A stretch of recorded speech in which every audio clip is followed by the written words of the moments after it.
জানি জানি, তোমাকেও জানি, তোমার গুরুকেও জানি, অনেক দিন থেকে জানি।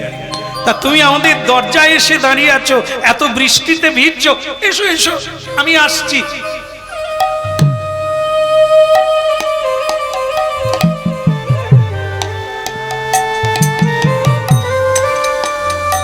কি বুঝলে? না না, এ অন্য ভাবে নয়, মা ভাবে, মা মা। এত কণ্ঠ সুন্দর, আর দরজা খুলেই এমন একটা হাসি দিল না, এ সদানন্দ ঠিকানাও ভুলে গেছে, গুরুও ভুলে গেছে। কি জাদুগরি কণ্ঠ! হ্যাঁ, সঙ্গে সঙ্গে একটা সদানন্দ, তোমার মুখ দেখে মনে হচ্ছে খিদে লেগেছে, এসো। তোমার মা, তোমার বাবা, তাদেরকে আমি গালিগালাজ করব না, কিন্তু তাদের নামে আমি কলঙ্ক দিতে পারি। তোমার মায়ের প্রাণ নাই, তোমার বাবার হৃদয়ে নাই। এই বয়সের ছেলেকে কেউ এই হরি ভজার পথে পাঠিয়ে দেয়? কি সুন্দর ছেলে, দুধের ছেলে, সে আজ ভিক্ষা চাইছে, খালি পায়ে রোদ বৃষ্টি ঝড়ে দাঁড়িয়ে আছে। তোমার মাকে বলিহারি, তার পাশানি, তার কি হৃদয় নাই? শুনুন, আমার মাকে দোষ দেবেন না, আমার মায়ের মতো মা হয় না। আমার ভালোর জন্য গুরুদেবের কাছে পাঠিয়ে দিয়েছে, যাতে আমি মানুষ হতে পারি। আর সে মানুষ তুমি পরে হবে, এইরকম করে মানুষ হয়। আগে তো বাঁচো, খাবে এসো, আমার কোলে বসে খাবে এসো। এই আরামের নাম হারাম। আদর যত পাবে তত বাঁদর হবে, আর যত কঠোর হবে, যত শাসন হবে, তত মানুষ হবে। চাণক্য পণ্ডিতের কথা আপনারা জানেন, একটা কাহিনী বলি। চাণক্য পণ্ডিত সব পণ্ডিতকে হারিয়ে দিচ্ছে, কিন্তু সকলে জয় জয়কার দিচ্ছে। তার বাবা খালি বলে, তোর এখনো অনেক বাকি, তোর এখনো অনেক বাকি, তুই পড়াশুনো কর, ঘুমিয়ে পড়িসনি, একটু বেদ টেদ দেখ, ভালো করে দেখ, পুরাণগুলো পড়। তার এত রাগ এসে যায় যে সকলে আমার প্রশংসা করছে, আমার ঘর শত্রু, বাবাই খালি বলে আমার নাকি এখনো অনেক বাকি। রাগ হবে নি বলুন তো? হ্যাঁ, সকলে ধন্যি ধন্যি করছে, আর আমার বাবা একদিন মেরে দেবো আমি একবারে।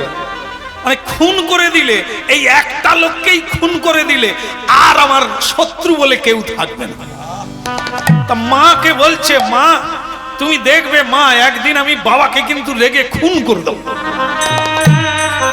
দেখো কটা মালা দেখেছো, সকলে মিলে আমাকে মালা দিচ্ছে, আমাকে ধন্যি ধন্যি করছে, আর আমার বাবা খালি বলে আমার নাকি কিছুই হয়। দেবো একদিন আমি খুন করে ছেড়ে দেবো। মা বলে, কি রে খোকা, বাবা কি খুন করবি? বলে, ওই আমার বাবা নয়, শত্রু। খালি এবেলা বলে পড়, ও বেলা পড়, আমি ঘুমাবো কখন, একটু আড্ডা দেবো কখন বন্ধুদের কাছে, খালি বলে পড়। একদিন খুন করে ছেড়ে দেবো আমি। আরে বলা মানে কাজ করা। একটা তলোয়ার জোগাড় করেছে, করে দরজার আড়ালে দাঁড়িয়ে আছে। বাবা ঢুকবে, প্যাক করে চালিয়ে দেবে, রেডি। মা জানে না যে ছেলে প্রস্তুত হয়ে আছে, বাবার আজ শেষ দিন। বাবা ঢুকতে যাচ্ছে, তার মাকে ডাকছে, কই গো ব্রাহ্মণী, তা কোথা গেলে? তা আমাদের পণ্ডিত ছেলেটি কোথায় গেল? বল, তুমি যে বড় পণ্ডিত বলছো, তুমি তো তার নিন্দা ছাড়া বন্দনা জানো, সকলেই তার প্রশংসা করে, তুমি কেবল নিন্দা করো কেন গো? ছেলেটা কি কাঁদে, কত কষ্ট পায় কেন? তুমি তো দেখছো যে তাকে সকলে পণ্ডিত বলে। ছেলে কিন্তু আড়ালে দাঁড়িয়ে আছে। বাবা বলল, ব্রাহ্মণী, এই প্রশংসাটাই তো মানুষের পতনের মূল। আমি যে তার বাবা, ওকে যত খোঁচা মারবো, তোর অনেক বাকি, তোর কিছুই হয়নি, ও তত পড়বে, তত খুঁজবে, তত জানবে। তত বড় হবে। ও আমাকে শত্রু ভাবে ঠিকই, কিন্তু ওর কল্যাণের জন্য প্রশংসা করা উচিত না। ওকে শাসন করলে ও আরো বড় হবে। প্রশংসা মানুষের অহংকার এনে দেয়, অহংকার এনে দেয়। ছেলেটার হাত থেকে অস্ত্র পড়ে গেল, ছুটতে গিয়ে বাবার দুটি চরণ জড়িয়ে ধরে কাঁদছে, বাবা আমাকে ক্ষমা করে দাও, আমাকে ক্ষমা।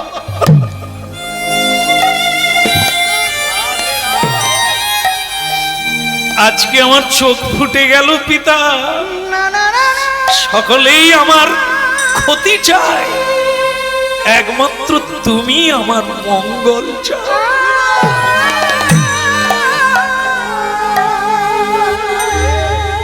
এই হলো তত্ত্ব। জীবনে যত কঠোরতা আসবে, যত দুঃখ আসবে, যত যন্ত্রণা আসবে, যত ঘাত প্রতিঘাত আসবে, জীবনকে তত জানা যাবে। যত চড়াই উতরাই জীবনে আসবে, তুমি শক্ত হবে, তোমার জানা হবে। তারাই মানুষ হয়। পৃথিবীতে যারা মহাপুরুষ হয়েছে আপনারা খোঁজ নেবেন, দারিদ্রের সংসারে অনেক কষ্ট করে লড়াই করে তারা পৃথিবীর একজন হয়েছে। হ্যাঁ, যারা মূর্খ তারা জানে না, বলে দেখো দেখো বড়লোক হয়ে গেছে পরের পয়সায়। এত সোজা জিনিস না। যে যত বড় হয় তাকে তত বেশি পরিশ্রম করতে হয়েছে, তাকে তত বেশি নিদ্রাহীন হতে হয়েছে। মানুষ যখন কেউ বড় হয়, ভালো খেতে পারে না, ঘুমোতে পারে না, এনজয় করতে পারে না, কেবল পরিশ্রম করে উচ্চ শিখর। এই জন্য পরনিন্দা না করে, পরচর্চা না করে নিজেরটা ভাব। কি করে বটবৃক্ষে পরিণত হওয়া যায়, কি করে মানুষকে আশ্রয় দেওয়া যায়, কি করে মানুষের কল্যাণে আমি লাগতে পারি, আমার জীবনটাকে মানুষের উপকারে আদরে নয়, আদরে বাঁদর। এই যে গুরু কি বলল, ধনির বাড়িতে যাবি না, আদর নিবি না। আর ছেলেটাকে ডাকলো, আয় আমার কোলে বসে খাবি আয়। সদানন্দ সুরসুর করে গিয়ে ওই মেয়েটার কোলে বসলো, আর তার চোখে জল এসে গেল। কতদিন মাকে দেখিনি, আপনি মায়ের মতো আদর করে আমাকে খাওয়াচ্ছেন। সেই মাটি বলে, তো যখন ইচ্ছে আমি চলে আসবে, কিন্তু আমার গুরুর কথা ছাড়। গুরুরা বড্ড কঠোর হয়, নিথর হয়, কঠিন হয়, পাষাণ হয়। ওরা জানে না মায়া দয়া কি। আসবি, কারণ তোর গুরু অনেকবার বলেছি আমার ভিক্ষাটা নেন, নেননি, তাই তোকে পেয়েছি।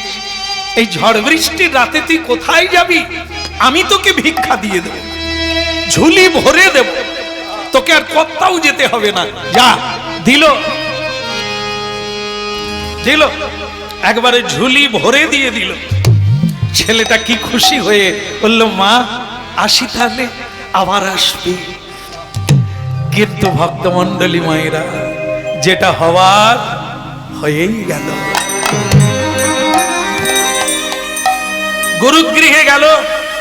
গুরু গৃহটা অন্য কোনো জায়গায় নয়, কাশীধাম, রামানন্দ স্বামীর আশ্রম। সেই গুরু গৃহে গিয়ে বললেন, গুরুদেব আমি ভিক্ষা এনেছি। এনেছো বাবা, তাহলে রান্নাটা চড়িয়ে দাও, রান্না হয়ে গেলে আমাকে দেবে, তুলসী দিয়ে আমার প্রাণ গোবিন্দকে ভোগ লাগিয়ে। গঙ্গা জলে তুলসী দিয়া ভোগ লাগাইলা, গঙ্গা জল তুলসী দিয়া ভোগ লাগাইলা। এখন গঙ্গা জলে তুলসী দিয়া ভোগ লাগাইলা, গঙ্গা জল তুলসী দিয়া ভোগ লাগাইলা। কে বলে উলুধ্বনি হরি ধ্বনি করিতে লাগিলা, হরি ধ্বনি উলুধ্বনি করিতে লাগিলা। উলুধ্বনি হরি ধ্বনি করিতে লাগিলা, উলুধ্বনি হরি ধ্বনি করিতে লাগিলা। গঙ্গা জল তুলসী দিয়া ভোগ লাগাইলা, গঙ্গা জল তুলসী দিয়া ভোগ লাগাইলা। বলে ভোগ লাগাইলা,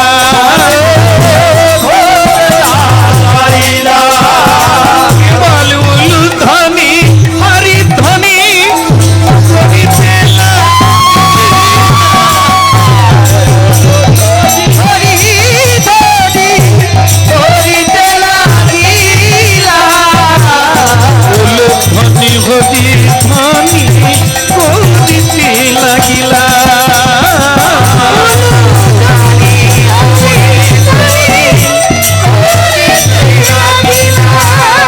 বলো উলুধ্বনি হরি ধ্বনি করিতে লাগিলা, হরি হরি করিতে লাগিলা। করিতে লাগিলা, করিতে লাগিলা। বলি করিতে লাগিলা, করিতে লাগিলা। জলি তুলসী দিয়া ভোগ লাগাইলা, গঙ্গা জল তুলসী দিয়া ভোগ লাগাইলা। ভোগ লাগাইলা, ভোগ লাগা, ভোগ লাগাই। ভক্তমণ্ডলী মায়েরা, ঈশ্বর জগদীশ্বর আজও আছেন বলে আমরা আছি। এ কোনো সংসার মানে সরকারের রচিত নয়। সূর্য উঠে বলে চাষবাস হয়, এটা কোনো সরকারের নয়, এটা কোনো বৈজ্ঞানিকের নয়। ঈশ্বর সূর্যরূপী নারায়ণ, মানুষের দেবতা, মানুষের ঈশ্বর, মানুষের ভজন। সূর্যই ভগবান বিষ্ণু, সূর্যই নারায়ণ, সূর্যই ভগবান। উঠে বলে আমরা চোখে দেখতে পাই, তিনি উদয় হয় বলে আমরা বেঁচে আছি। সূর্য না উদয় হলে কোনো জীব জন্তু মানুষ জোয়ার ভাটা হবে না, দিন গণনা হবে না, সব কিছু অন্ধকার প্রলয় হয়ে যাবে। তাই তাকে বাদ দিয়ে যারা চলে পথে তারাই হচ্ছে জগতে পাষাণ পতিত।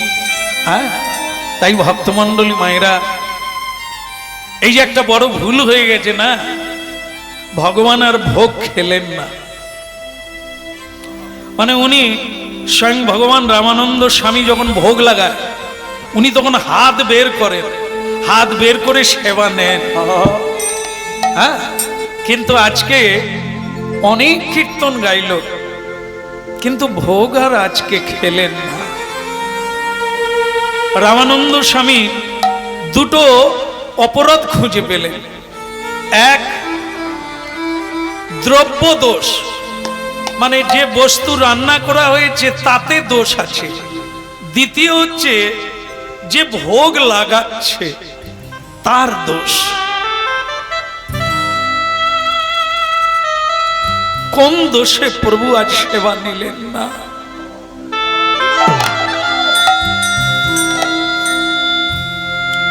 আপনারা বাস্তবটা একটা প্রমাণ করে দেখবেন। পুণ্ডরীকাক্ষং সর্বযজ্ঞেশ্বর হরি, জীবনে যা রোজগার করেন তার প্রথম অংশ, হ্যাঁ মানে বেশির অংশটা ভগবানের সেবায় লাগিয়ে দেন। দেখবেন আপনি কিভাবে সন্তুষ্ট হয়েছে। বাড়িতে বৎসরে একবার সাধুগুরুর সেবা দেন, বাড়িতে হরিনাম যজ্ঞ করুন, দেখবেন আপনি কিভাবে সুখী হচ্ছে। কারণ তিনি না সুখী হলে আপনি সুখী হতে পারবেন না। তিনি মন্দিরে নয়, তিনি বাইরে নয়, তিনি তো আপনার হৃদয়ে। কীর্তনের শুরুতে সে ব্যাখ্যা আমরা করেছি। তিনি আছেন তাই আপনারা আছেন। তিনি বেরিয়ে গেলে আপনি মরা হয়ে যাবে, আপনার দেহটা শ্মশানে চলে যাবে, আর নড়তে পারবেন না, আর বলতে পারবেন না। আর তিনি ভোগ খেলেন না। রামানন্দ স্বামী ধ্যানে বসলেন কারণ খোঁজার জন্য, দ্রব্য দোষ না আমার দোষ। এই সাধুরা ধ্যান করে ভূত ভবিষ্যৎ বর্তমানকে জানতে পারে। আপনারাও পারবেন। গুরু মন্ত্র যদি কোনোদিন না বন্ধ করে, এই সাংঘাতিক জিনিস আপনাদের কাছেই আছে। যদি গুরু মন্ত্র, গায়ত্রী মন্ত্র, ব্রহ্ম গায়ত্রী ভুল করেও যদি কোনোদিন না বাদ দেন, তাহলে আপনারা সাংঘাতিক ফল পাবেন। কারণ ও বেঁচে আছে, ওকে প্রাণ প্রতিষ্ঠা করতে হয়। জল না দিলে গাছ মরে যায়, সাধন না করলে মন্ত্র চলে যায়। যার মন্ত্র তার কাছে চলে যায়, আপনার কাছে থাকবে ততক্ষণ যদি সাধন করেন। একে বলে ধরে রাখা। যদি ধরে রাখতে পারেন আপনি নিয়ে শেষ করতে পারবেন। ধরে রাখতে পারেন, পাওয়া সোজা, রাখা কঠিন। টাকা পয়সা রোজগার করা যায়, কিন্তু একে রাখা কঠিন, ধরে রাখা যায়। যদি কেউ পারে তাহলে ও বাহবা, ও চতুর, ও খাঁটি মানুষ। আর আমরা যারা আসে কথা দিয়ে চলে যায়, ধরে রাখতে পারি। হ্যাঁ, এই যে সাধু সঙ্গ এসেছেন অনেকে, হ্যাঁ এখানে বসেছে, এ বসা যায়, আসা যায়, কিন্তু নিয়ে যাওয়া বড় কঠিন। এখান থেকে নিয়ে যাওয়া এই সম্পদকে জীবনে ধরে রাখা বড় কঠিন। কথা দিয়ে গলে যাবে, কথা দিয়ে হারিয়ে যাবে, আপনি তার সুযোগ খুঁজে পাবেন না, দরজা খুঁজে পাবেন না। ধ্যানে জানতে পারলেন গুরুদেব, শিষ্য আমার বাক্য মানেনি। তাই দ্রষ্টা হচ্ছে দ্রব্য দোষ। যে জিনিসটা ভিক্ষা করে এনেছে ওতে দোষ আছে। কি দোষ থাকে? ভাব দোষ, স্পর্শ দোষ। যিনি ভিক্ষা দিয়েছেন তিনি অপবিত্র অবস্থায় ছিলেন, তার ভাব ছিল অন্য ভাব, অসৎ ভাব, সৎ ভাব নয়। তাই সেই দ্রব্য ভগবান গ্রহণ করেন না। সদানন্দ গুরুদেব এদিকে বলুন। গুরুদেব, আজকে ভিক্ষা তুই কিভাবে গ্রহণ করেছিস? আমি যে তোকে বলেছিলাম মুষ্টি ভিক্ষা নিবি, যতই বের করে আনুক এক মুঠো নিবি, সেভাবে নিয়েছিস না স্থূল ভিক্ষা এক জায়গায় নিয়েছিস? গুরুদেব, কি হলো, কাঁদছিস কেন? বল, তুই আমার বাক্য মানলি না। তুই কোন ধনীর বাড়িতে নিয়েছিস? বল। আগে গুরুদেব, ঝড় বৃষ্টিতে কোথাও যেতে পারি না, তাই ওই মা আমাকে ডেকে বললো হাত কোথাও যেতে হবে না, তুই নিয়ে যা।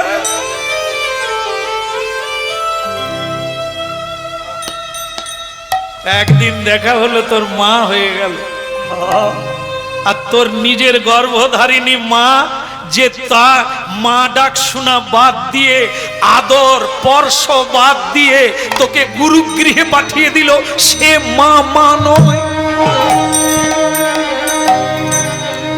মায়ের আদর যদি খাবি, তুই মাকে ছেড়ে কেন আসবি? আজ তোর জন্য আমার ভগবানের সেবা হলো না। হতভাগা, জীবনের সব চাইতে বড় তত্ত্ব হচ্ছে গুরু তত্ত্ব, যার উপরে কেউ নেই।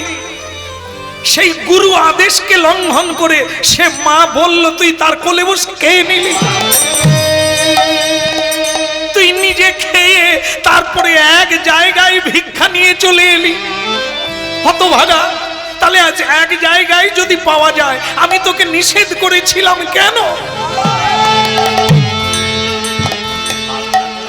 দেখে ভক্তমন্ডলী মায়েরা, এ হরিনাম মানে যাত্রা নয়, সিনেমা নয়। হরিনাম হচ্ছে আমাদের কথা, আমাদের সংস্কৃতিকে আমরা ভুলে গেছি, আমাদের পথটা আমরা ভুলে গেছি, আমাদের করণীয়টা আমরা আর করি না। শুনতে হবে হরিনাম, আবার চালু করতে হবে, আবার ভাবতে হবে, হ্যাঁ, আবার পথ ধরতে হবে, না হলে যে বিপথে যাচ্ছি আমরা আর রাস্তা খুঁজে পাবো না।